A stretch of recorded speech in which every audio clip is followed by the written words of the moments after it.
Preserving the integrity and sanctity of sports media is critical to preserving its history and prestige as a profession. To ensure diverse opportunities and a diverse interest in the field. As the executive director of the National Sports Media Association, it's Dave Goren's job to ensure, as the leader of the 600 plus member association, he's devoted to mentoring the next generation of sports media professionals, while also paying homage to current and past sports media members for their excellence. It's Goren's hope to make the association a household name and inspire the next generation of sports media professionals to dive into this field with an unbridled enthusiasm and energy for the work. Goren joined me this week to have an in-depth conversation about the importance of expanding diversity within the profession and how we can continue to grow interest in the profession overall. I'm Kevin McShann. Let's have this conversation.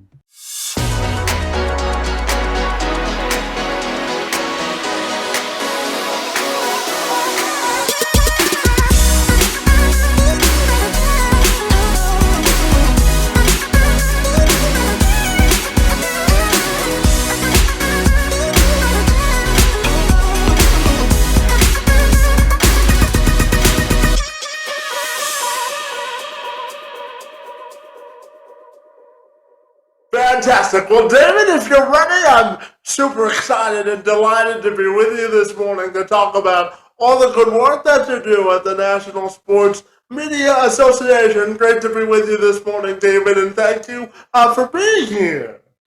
Kevin, it's my pleasure. I appreciate the invitation. Absolutely. Now, David, I know your association honors, celebrates, and sort of preserves the history of national sports media across the United States. So I'm wondering if you can tell me about all the good work that you do. Absolutely. Yeah, I got involved.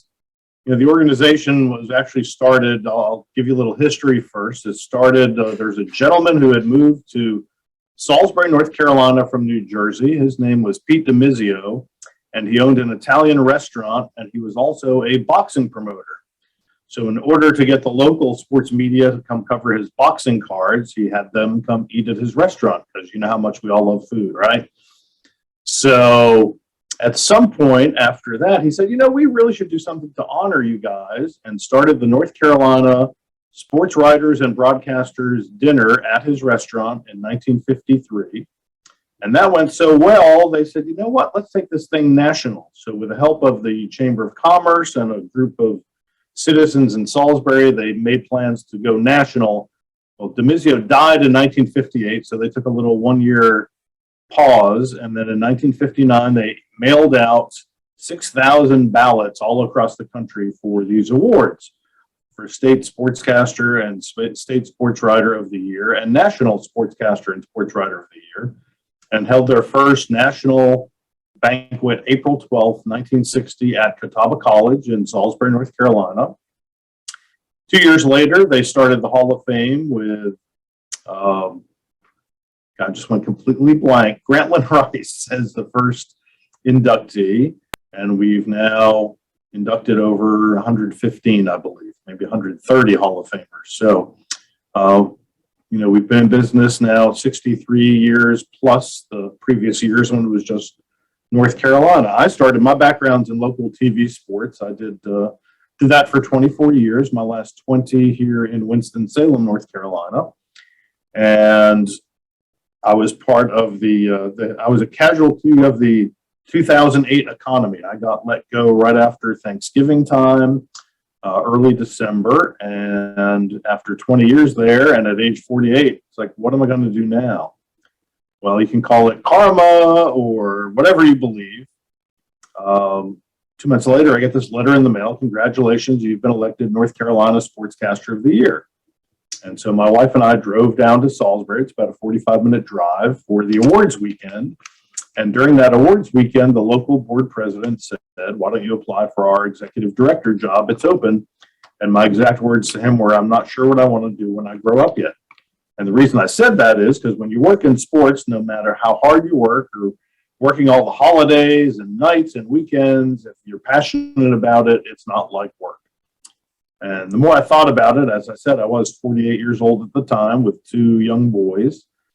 And I said, it's a way to stay involved in sports and sports media. And so I interviewed and got the job, and I'm now in my 14th season. And so, as you said, we honor the diverse legacy of sportscasters and sports writers and other sports media we've kind of added over the last few years. It wasn't so diverse for the first 50 years or so, as you well know.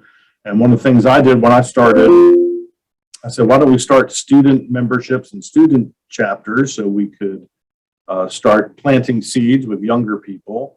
And then let's start the Big House Games College Basketball Coach of the Year as a way to reward under-recognized college basketball coaches.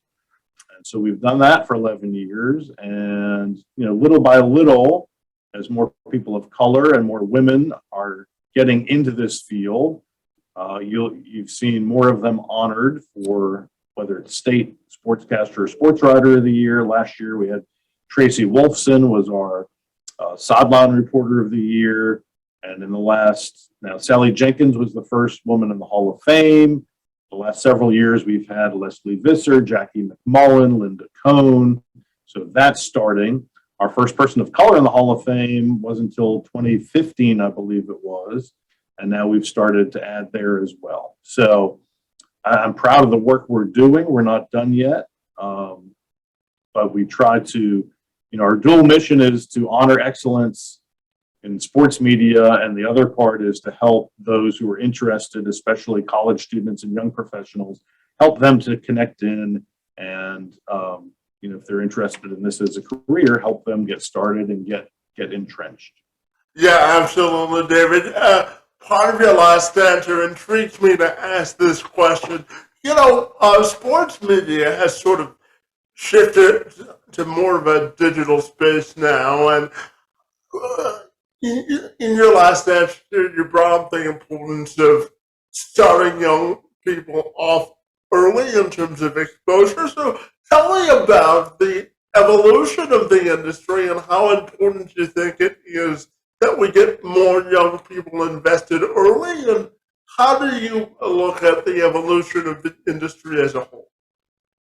Well, obviously the fragmentation that was caused by this thing, it's a handheld computer. You might make a phone call or two every once in a while, but anytime we're out to dinner and somebody has a question, it's like, well, let's look it up. That's why we have these.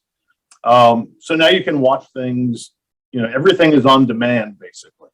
So legacy media obviously has taken a hit. I think television is still the most watched mass medium. So as far as advertising, that's probably still your best bet if you want to get the word out to a wider audience. But what the internet has given people is the tool. So the tool to start at a young age, because you don't need anything other than Wi-Fi or connection. So my younger son, who's now 21, when he was 10 years old, he did a sports talk show on his laptop, lying on his bed in his bedroom. And he just read, basically from the newspaper and wondered why people weren't calling. And I had to tell him that's marketing and that's getting the word out, and that's a whole different can of worms. But the tools are there for you if you are a young person who is interested in, being in front of a camera or being on the air, to do exactly that. I mean, there are a couple of teenagers in Durham, North Carolina, about an hour and a half from here, 2 brothers I believe one's 15 and one's 13. They're somewhere in that neighborhood, and they have a sports talk show where they've interviewed tons of well-known people, and they also have a little marketing arm. Their family and friends have helped them to market it. So it's a big wide world out there, and if you want to get experience, back in the day, I started writing for my local newspaper when I was a 15-year-old high school junior, which was unusual. Now you can get on and write blogs about anything at any age. And kind of the traditional path was you go to college, you get a 4-year degree, maybe communications related, maybe not, and then you go look for a job. And hopefully you got some experience in college. I did. I worked for the student radio station and kind of the on-campus TV setup, and I thought I was all set when I got out of school. Now you can have the experience before you even go to school, and maybe you can, hone your skills when you get there and do whatever. But, the opportunities that are out there are vast. I think the only difference is you won't make as much money in the fewer jobs or in the more jobs now. Before it was the fewer jobs and they paid better. Now all the jobs are spread out, and you might have to basically be your own salesperson or account exec and pay for what you're doing. Which is not to say you don't get that experience and then move up that same food chain. Yeah, absolutely. David, when I went to school about 12 years ago now, there was a sign in our student newsroom, and our professors would always tell us, the more you can do, the longer you will remain employed. So I'm wondering your thoughts on that sentiment and how you help mentor young people in this field. Yeah, obviously, the more things you can do, the more opportunities there will be for you. Probably everybody who did what I did, TV sports, you probably also write blogs or articles for your website, and maybe you have an audio outlet, maybe you do a podcast. So you're more valuable if you can do more things. When I was a sports guy, if the newsroom needed to send me out on a news story, I always said, you never say no, you always say yes. And I always looked at doing sports as I'm a news reporter, but my beat is sports. So it's important to be well-read, well-rounded, know as much as you can, be a good writer, because even if you're just ad-libbing, say you're a play-by-play person doing college football, reading informs your writing, writing informs everything that you do, right?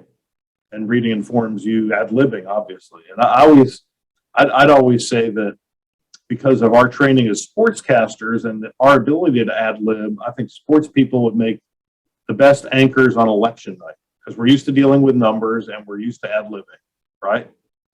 And then as far as the young people, it's as gratifying, if not more, for me to help a young person get a job or get a second job than it was to cover the Super Bowl or the Orange Bowl or the Daytona 500 or the Stanley Cup Finals. Were all those events great to cover? Absolutely. Did I love it? Sure did. But there's something about helping a young person either get their foot in the door or break that door down that's even more gratifying. Yeah, David, life is all about paying it forward, isn't it? Absolutely. Yeah, absolutely. And David, as the leader of the organization, I know that it's important to you. Networking is important to you. I always say that life is a constant game of networking, and I know that's a big part of what the organization does in order to create new opportunities. So I'm curious to ask you, as the leader of the organization, how do you envision the future of it? It's almost, I almost want to say I don't know, because obviously the technological shift we've had in the last generation forced unknown things, things that we never would have predicted to happen. You can watch games on your watch now. if you want to. If you can't, if you can see things that small, right? So I'm always tempted to say I really don't know. There's so many smart people out there who I used to joke, and now I'd say maybe it's half joking and maybe even quarter joking that pretty soon we'll be able to watch games on the insides of our eyelids. You know, with virtual reality now, and all the developments and technological advances that have been made, I wouldn't doubt it. Would you? Absolutely not. I always tell people when they're looking for a job, it's important to be nimble, and that could be the same when we're talking about technology because it's always changing, right? Right. And you're never locked into a job. So, if you need to take a job because you need the money, take the job. I mean, you're not locked into it. People, it'll be even less frequent that people work at one job, certainly, or one career for their entire lives. I mean, that used to be, that's what our parents did.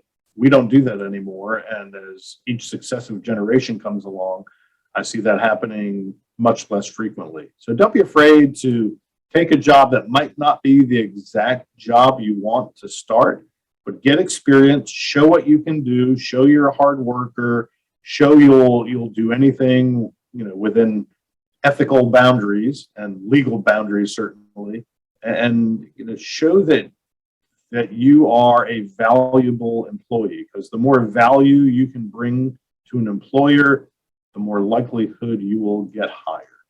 Yeah, absolutely. And David, we're having this conversation this morning on the tail end of National Disability Employment Awareness Month. So I'm curious to ask you, as a leader in this space, how do you think we can create more diverse opportunities for folks with disabilities to enter this field? Well, I think one of the things is exactly what you're doing. You took the bull by the horns, right? And started this podcast. There are people who, now you can do that. I mentioned to you before we went on, we have a gentleman who is an NSMA member who is a sports writer, and he lost his eyesight, I think he said at age 32. And I know he's been very frustrated trying to get in, but he's a hard worker. And I've tried to network him in at different places, and he started to get some freelance opportunities. And again, show what you can do, right? Don't let your disability disable you. Sometimes you can use it as a benefit. But if you can do the job, people will hire you. Some might not, some might be uncomfortable with it. But, if you can show that you can do the job, I think people will get more comfortable with that and be more apt to hire. Yeah, absolutely. And David, I'm curious to ask you about the core principles of the organization. As I mentioned before, networking, internships, and I know scholarships are also important to the organization. So I'm wondering if you can put a bow on sort of why it's so important for the organization to build a legacy for future generations in this profession. Well, I think what we do in effect is we pass down the history of this industry from one generation to the next. And those of us who are in it, it's funny, when I was younger and I was like this, right? Tunnel vision, I'm doing my job. I don't care about history and I don't care about legacy and things like that. Well, now that I'm a little bit older and hopefully wiser, you realize that all the people who came before you plowed that path for you. It's your job to plow it for everybody else. And that, it's something we do. Some of us are obviously more invested in this industry than others, but it's important. We look at it as just sports, and I think sometimes we do ourselves a disservice. I'm on the radio crew that covers Wake Forest football. I'm the sideline reporter, and our play-by-play guy, Stan Cotton, was doing a basketball game a couple of years ago, and now you can get our games on the Varsity app and the Game Day app. And he got a text in the middle of a game from a doctor who was from here and went to Wake Forest, but he was in Rwanda. So here's a guy listening to a Wake Forest basketball game in Africa. I mean, that was unheard of several years ago, right? And so for that doctor who was a Wake Forest fan, what we did was very important to him. Is it as important as clean water and housing and clothing and food to eat? No, but it is part of our human experience, and it's an important part for those of us who provide it. Yeah, absolutely, David. You led nicely into my next question because, I always look at, no matter what demographic of life that you come from, I always say that sports is a true bonding agent to bring people closer together and build communities. So tell me, why do you think sports is such a great way to bring people together? And do you think it's a way for people to experience and sort of display their passion about life as well? Oh, absolutely. I mean, it provides a common experience. And certainly in our society today, we have enough that's pulling us apart, right? So sports is one of those things that provides a common experience, and it also provides an opportunity to experience things that you may not otherwise experience. So I always say, because of what I did covering sports, there's no color line. So I personally, you go to places that as a normal human citizen, you might not go to because it's out of your comfort zone. But we're there to cover sports for everybody. So I was very fortunate in the fact that I know people in this community that I probably wouldn't otherwise get to know had I not been a television sports reporter and anchor. So I think that's something not enough people get to experience. But if you play a sport, you play alongside people of all genders now, all colors, all races, all ethnic groups. I think we'd be lying to people to say everybody gets along and everybody accepts others, because we know that's not true. But the opportunity is certainly there to do so. And as a human being, too many of us think we're going to live forever, and we're not. So it's incumbent upon us, in my opinion, to take advantage of those opportunities and experience life to the fullest. And when I say that, I mean you need to connect with everyone as many people in your community as you can. Yeah, absolutely. And David, I know that every June you have an award ceremony that honors, as you said, the standout contributors in the field of sports media. So tell me about the award ceremony and the other benefits of becoming a member of your organization. Well, the awards ceremony, the awards weekend, we do a 3-day awards weekend in June, a Saturday, Sunday, Monday. And we do all kinds of events starting, we typically start with registration at the headquarters hotel. We do a little welcome reception, a welcome dinner that the last few years has featured. When dinner's over, we do a sports trivia contest, and you can imagine what it's like to have a sports trivia contest with a bunch of guys and women who do sports for a living, right? So that's very fun. And then Sunday we've done a sports book festival for several years and invite people who've written sports books here to come, and they read a little bit from their book, and then they sell and sign their books. And we've gotten, quite a good crowd at that. This past year, we ran tours over to Wake Forest University's campus to show their athletic facilities, and we had people over there giving tours of them. We've screened documentaries before. We do a lot of different things. And then Sunday night, we have Legacy Night, which features the Roone Arledge Award for Innovation, which this past year went to Jane Kennedy, the first Black woman to appear on a network sports show. She was on NFL Today on CBS back in the late 70s, early 80s, and she was fabulous. And then we started a couple new awards this year. I talked about the Sideline Reporter of the Year. We had the Best Young Reporter, Best Sports Documentary, and Best Sports Book. And we do an after party every night, which goes back to the networking component that we talked about earlier, because the college students and young professionals who are here get to talk to the established people in the field, and we have had people get jobs out of being here for the awards weekend. And then Monday, we do the Sports Media Convergence Summit, which is a series of panels and seminars given mostly by our winners, but we have other people here that we pull in as well. And they do all these presentations for, it's aimed at the college students and young professionals, but we get people of all ages.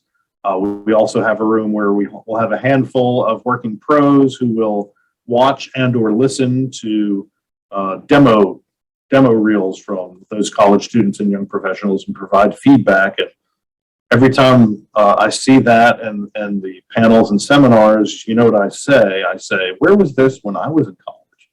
Right. It's a tremendous opportunity for those young people. And as I said, we've had several people get jobs just because they were here for that weekend.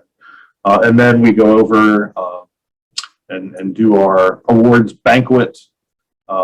We had about 380 people this past June. We did back-to-back weekends. We canceled because of COVID in 2020, and then we kept postponing 21. We did it in December, and then we turned around and did our normal June this past summer. So we're in heavy fundraising mode because that awards weekend is not cheap.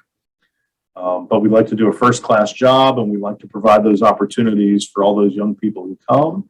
And it's a lot of work to get ready. I am the only employee of the organization. I have some interns typically, and we have about 30 to maybe 36 volunteers who help us during the awards weekend, and they do a great job. I couldn't do it without them. But it's a blast. I tell everyone who wins an award, you have to come because it'll be one of the best weekends of your life. Yeah, absolutely. And David, I'm curious to ask you about whether you think that traditional sports writing is sort of going by the wayside in our digital age. What do you think the future of sports writing is specifically? Well, I think probably the opposite is true, that there's so much content out there now, you can't read it all. And there's so much good content out there that you can't read it all. What the internet has done has given voice to, ideally it's citizen journalism, right? But some of us were actually trained to do this and understand attribution and corroboration when we float rumors. We're actually reporting what's happening. Now there's the temptation just to get clicks and views, and people will put anything out there. And it's almost a reflection on our society at large these days, which is kind of sad. But my hope is that the people who want to do a good job at it are honest and do good work and follow accepted best practices.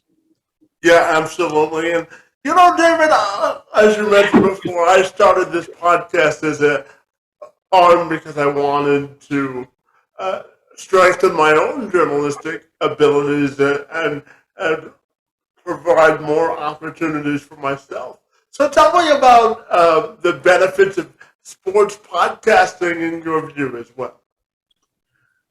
Well, I think it certainly gives a voice to whomever wants to do it. And, when people say to me now, well, I really want to do podcasting. It's like, I can't honestly tell people you should do it because if you want to make money and make it a career, because there are so many people who have been doing it, and the ones who started are the ones with the big audiences. So, the challenge now is, how do you get an audience?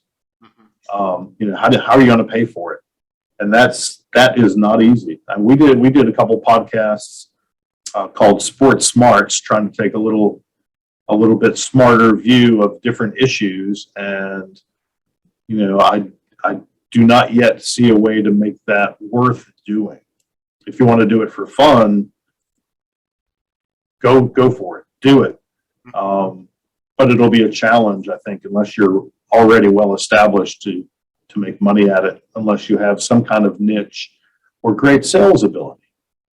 Yeah, absolutely. And David, overall, in terms of media, the public trust in overall media is waning, as I'm sure I don't have to tell you. So, tell me, what do you think the key is to preserving integrity in sports media specifically? Well, I think it's probably to have an audience that respects doing it right and isn't just there for, the salacious gossip and rumors. I think we all like to read rumors, who's the next coach going to be here, or is this? I'm not a big advocate for people getting fired, because would you want people to do that to you? In sports, the worst coach is way better than you and I are, right, at coaching. We think we know it, but we're not in practice every day. We don't know what's going on behind the scenes. We don't know what players are injured, which players just lost a parent or a grandparent or a sibling, or are sick and they're still trying to play and they haven't told the coach. And, especially in the college game, they're kids still. So that's, my hope is that people will consume the journalism, legit journalism that is put out by people who are wanting to do it the right way. Yeah, absolutely. And David, my final question I'm going to combine for you because they're sort of interconnected. I'm curious to ask you, what's the best part of your job, and how do you want your overall personal and professional legacy to be defined? I'll take second part first. Legacy is for other people to decide, in my opinion. I just try to, do the best I can at my job. And my favorite part of the job, I think, is what I talked about earlier, is helping young people who are getting in or want to get into the job. Probably secondarily to that is just meeting people. I love people. Everybody has a great story to tell. You might not realize it, but the older I get, the more I am interested in people's stories, whether it's sports or otherwise. And there is so much that you or I can gain by knowing other people's stories, because, as I said, we're on this earth for a short time. What makes you the happiest? And for me, it's relationships with other people and networking and connecting and helping. And, I think that's probably a pretty good legacy to leave. Yeah, absolutely. Life is all about there's value in authentic human connection, isn't there? Absolutely. To quote you, absolutely. Well, and tell me, David, if people want to get connected with the association, what's the best way they can do that? Best way is our website, nationalsportsmedia.org. There's a Join Today tab on it, and we'd love to have you as a member. It is a one-time, if you're a working professional, it's a one-time $50 initiation fee, and then after that, $9.59 a month. There's also a lifetime membership, which right now is $1,000, which, do the math. After 10 years, you've paid that in relationship to the monthly membership.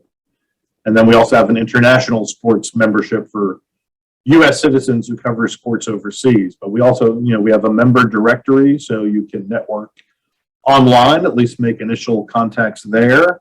And as I said, if you come, you don't have to win an award to come to the awards weekend. I highly recommend it because, as I said, if you were in this business, as I said, I've been doing it since I was a 15-year-old high school junior, and I'm now 62. So 47 years in one form or another, radio, TV, newspaper, online.